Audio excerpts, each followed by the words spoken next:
da série de estudos Os Sete Pecados Mortais, Billy Graham. Terceiro pecado mortal, a inveja ou o ciúme. A inveja e o ciúme podem arruinar reputações, dividir igrejas e provocar homicídios. A inveja pode abalar o nosso círculo de amizades, arruinar nossos negócios e ananicar nossas almas. A procrastinação pode ser o ladrão do tempo, mas a inveja é a matadora das almas. Pelo livro de Jó, capítulo 5, versículo 2, vemos que a inveja pode matar a você. A Bíblia diz, porque a ira destrói o louco e o zelo mata o tolo. Há uma história grega que nos fala de um homem que matou-se pela inveja. Seus compatrícios haviam erigido uma estátua de um deles, que era campeão dos Jogos Olímpicos. Tal homem, porém, que era rival do atleta campeão, mostrava-se tão invejoso que resolveu destruir a estátua. Noite após noite, aproveitando-se da escuridão, ia com uma talhadeira, cortando a base da estátua para derribá-la. Por fim, conseguiu seu intento, pois a estátua veio ao chão. Mas imagine, caiu sobre ele.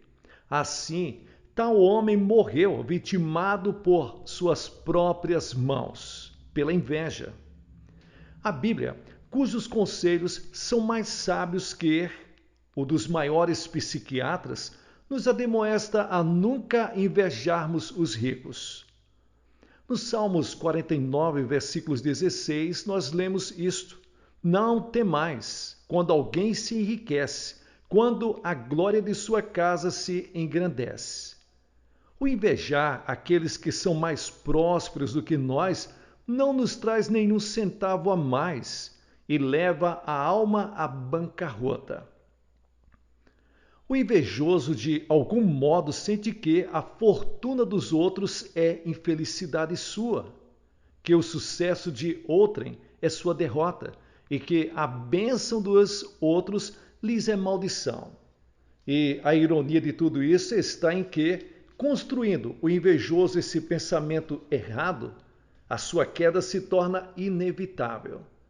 Nunca vi um homem algum, que tirasse proveito de invejar os outros. E tenho visto inúmeros estragados por ela. Você não pode ter uma personalidade bem desenvolvida e ao mesmo tempo abrigar a inveja em seu coração. Em Provérbios capítulo 14, versículos 30, se nos diz: o coração com saúde é a vida da carne, mas a inveja é a podridão dos ossos. A inveja não é arma defensiva, é instrumento ofensivo, usado na tocaia espiritual. Fere pelo prazer de ferir e mata pelo prazer de matar. Perguntou o salgueiro ao espinheiro: por que você inveja tanto as roupagens daqueles que passam perto de você? De que lhes servem tais roupagens? E o espinheiro respondeu: não me servem para nada, nem tenho o menor desejo de usá-las, apenas gosto de rasgar essas roupas. Todas as pessoas invejosas são como o espinheiro. Acham prazer em destruir os outros, não ganhando nada com isso. A inveja é, dos pecados da carne, um dos mais odiosos e repelentes. É um dos mais impertinentes. É sempre acrementemente condenado pelos sábios de qualquer geração e muito mais por Deus. O rei Salomão dizia em Provérbios capítulo 27, o versículo 4: cruel é o furor e a impetuosa ira, mas quem parará perante a inveja? Na carta do apóstolo Paulo aos Gálatas, capítulo 5, versículo 26, inspirado pelo Espírito Santo, ele aconselha: não nos tornemos vangloriosos, provocando-nos uns aos outros, invejando-nos uns aos outros. E o apóstolo Tiago disse: porque onde há ciúme e sentimento faccioso, aí há confusão e toda obra má. Tiago capítulo 3 e o versículo 16. Sim, porque a inveja é pecado tão grande. Será por capricho que Deus a condena tão positivamente? Será que Deus a proíbe arbitrariamente para nos tornar miseráveis? É certo que não. Deus se interessa muitíssimo porque nos desenvolvemos completamente e totalmente quando andamos de acordo com a sua vontade. Andar contra a sua vontade, contra a sua palavra, é entrar em um caos espiritual. E Deus diz: não sejais invejosos. Veja, na terceira carta do apóstolo João, versículo 2, lemos: amado, desejo que te vá bem em todas as coisas e que tenhais saúde, assim como bem vai a tua alma.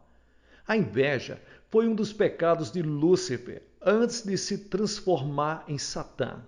Ele teve ciúmes da posição ocupada por Deus e resolveu destroná-lo para se colocar no lugar de Deus. Por isso, Deus odeia a inveja e o ciúme.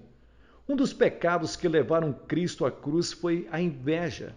O evangelista Marcos diz: pois ele sabia que por inveja os principais sacerdotes lhe haviam entregado. Marcos capítulo 15 e o versículo 10. Os fariseus e saduceus tinham inveja de Jesus porque era bem recebido pelo povo.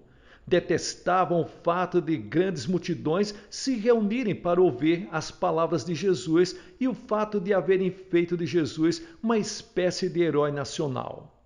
A inveja crepitava no coração deles como fogo devorador. E se macumunavam para ver como poderiam matar a Jesus. Os fariseus não se davam muito bem com os saduceus e deles discordavam profundamente em certos assuntos. Todavia, sendo maior a inveja deles contra Jesus, juntaram seus recursos e forças para fazer Jesus deixar de falar às multidões. Esqueceram as diferenças que os separavam, porque tinham seus corações já descontrolados pela inveja. A inveja se apresenta de muitas formas e modalidades.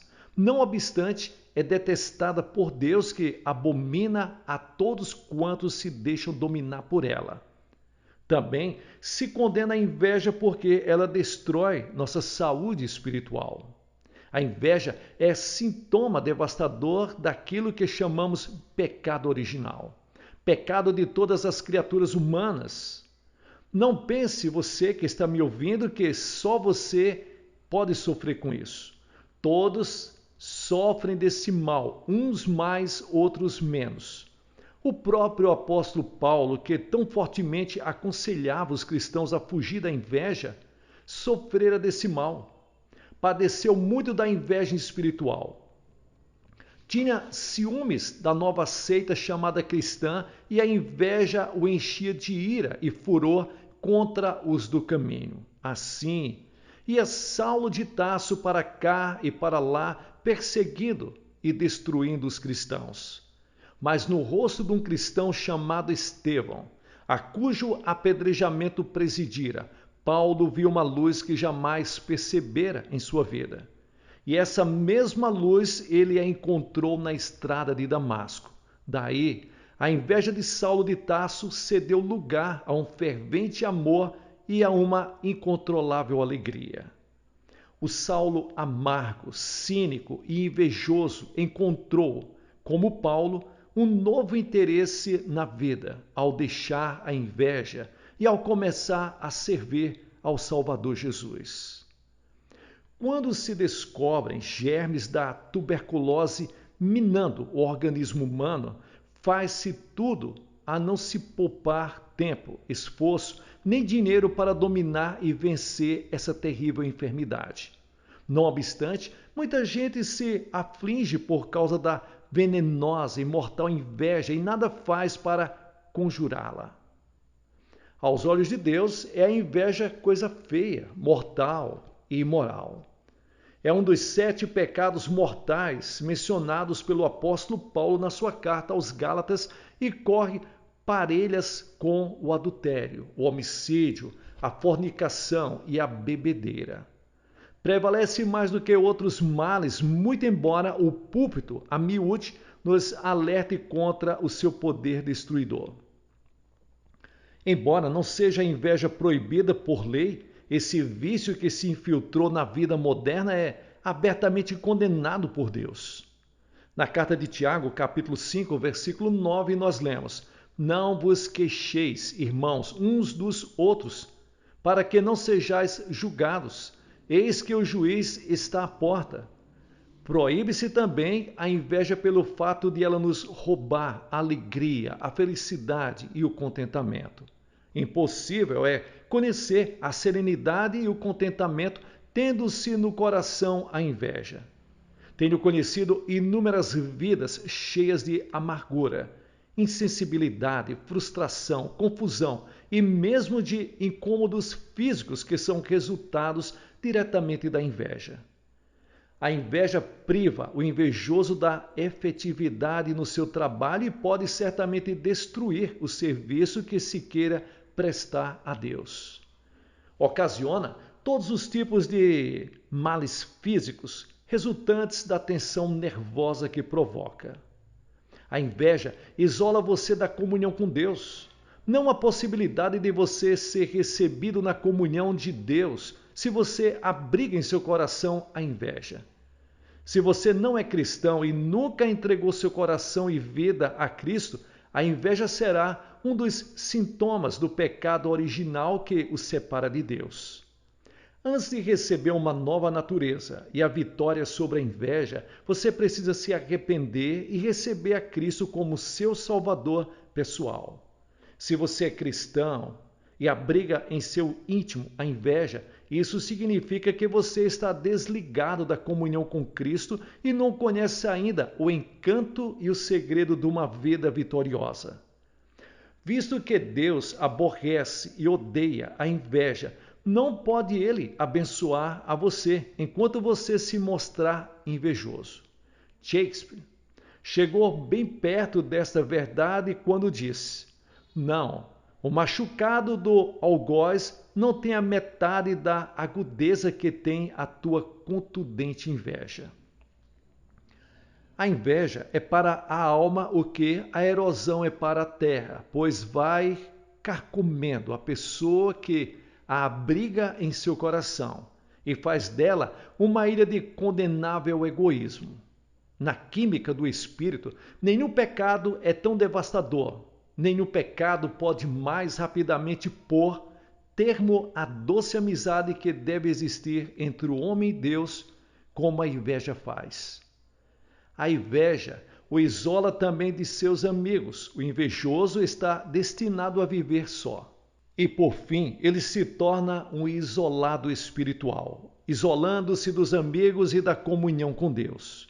Os que são culpados desse pecado caminham para o julgamento. A Bíblia diz a você e a mim que um dia compareceremos perante o tribunal de Deus e daremos conta de todos os pecados nossos, secretos, de inveja e ciúme que tenhamos abrigado em nosso coração.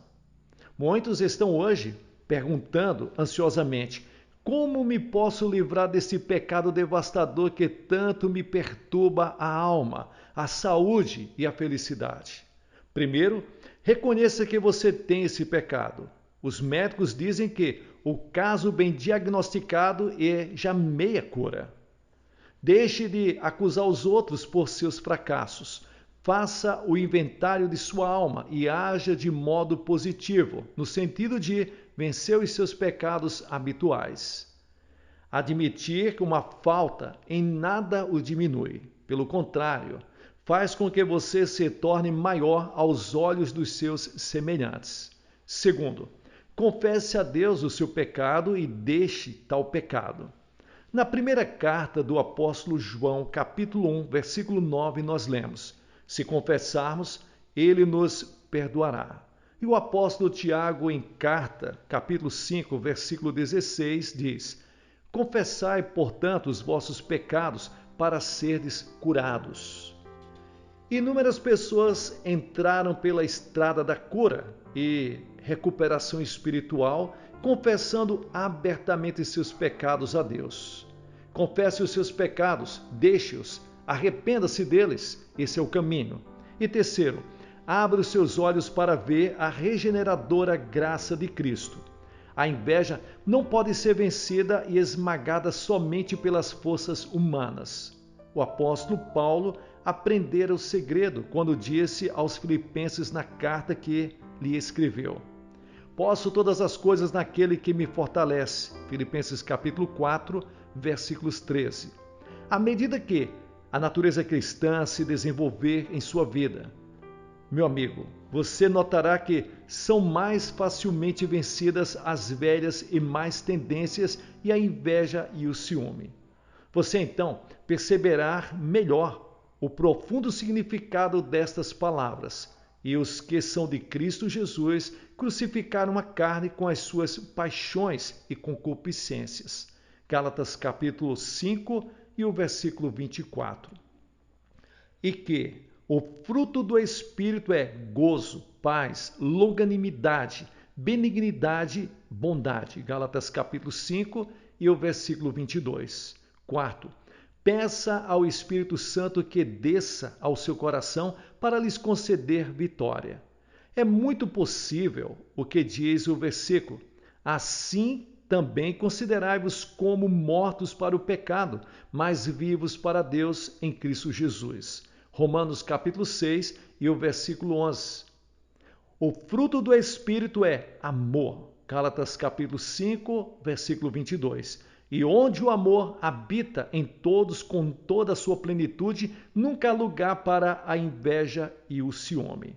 Você obterá vitória completa, gloriosa e incomparável, entregando-se sem reservas a Cristo, o Mestre e Senhor de nossas vidas. Que Deus abençoe a todos vocês. Na próxima, nós vamos falar sobre a impureza ou a luxúria. Pessoal, aqui é o pastor Gilson Soares, da Igreja Boas Novas, em Guarabira, fazendo as locuções das mensagens do reverendo Billy Graham. Você que chegou até o final, obrigado pela sua companhia. Diga de onde você está nos acompanhando, dê um like, veja se você já está inscrito no canal. Considere abençoar esse canal e a obra missionária na cidade de Guarabira, na Paraíba, com a sua melhor oferta. Esse canal, ele está desmonetizado. Nós trabalhamos para a obra de Deus. Através de cruzadas evangelísticas, Jesus é o caminho, através de obras de assistência social, através de obras de evangelização. Faça parte desse projeto.